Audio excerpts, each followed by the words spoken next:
This wall was super bland and needed something to spruce it up. A friend of mine made this awesome fluid art painting for us, and we decided to put it here. But I felt that this wall needed a bit more. I had seen some cool looking wall planners at a nearby mall, and thought that I'd like to make my own to put here.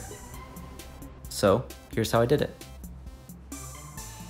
I started with a bunch of cheap 3/4 inch thick common boards, and ripped them down into strips 1 3/16 inches wide. When selecting the boards, the only thing I cared about was that they weren't warped or twisted. If you rip a crooked board into strips, the imperfection will multiply. I was trying to do this project as cheap as possible, and these boards were the cheapest option. Some of them had a bunch of knots. I just tried my best to keep a knot away from the center of a strip, or else the entire strip may easily break into two. I also had a few leftover boards from previous projects, so I ripped those down as well.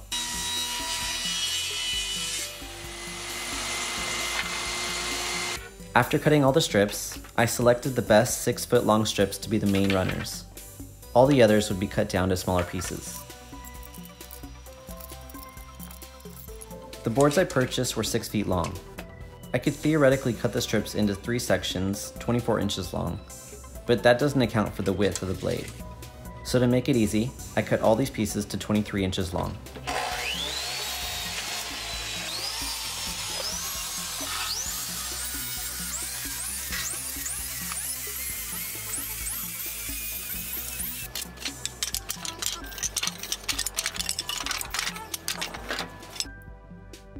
With all the pieces cut, I did a rough layout to see how it might look.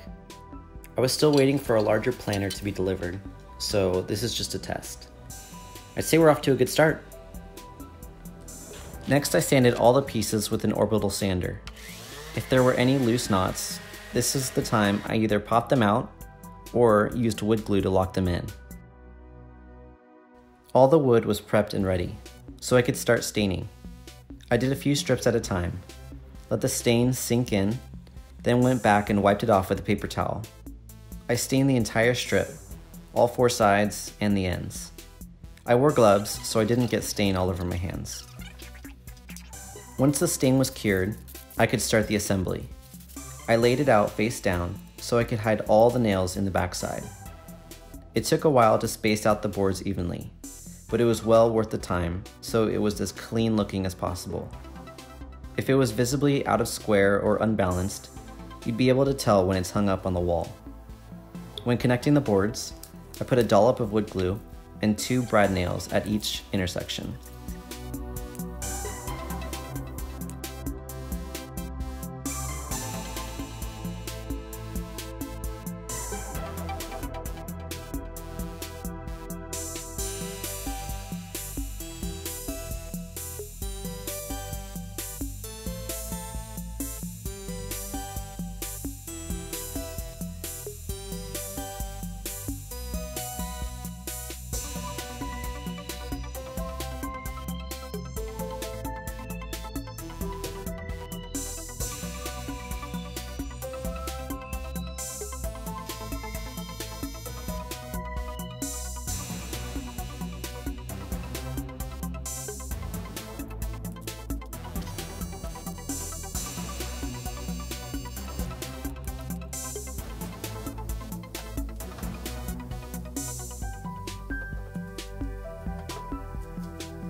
I gave both pieces a few light coats of polyurethane spray to protect it from the dangerous elements of an interior wall and stuff.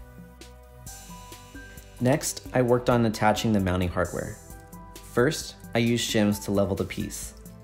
Then I marked the location of the hardware at the same level. I'm using simple hardware that hooks onto screws placed in the wall. I then used a drill bit to create a bit of open space for the screw head. Then I attached the hardware.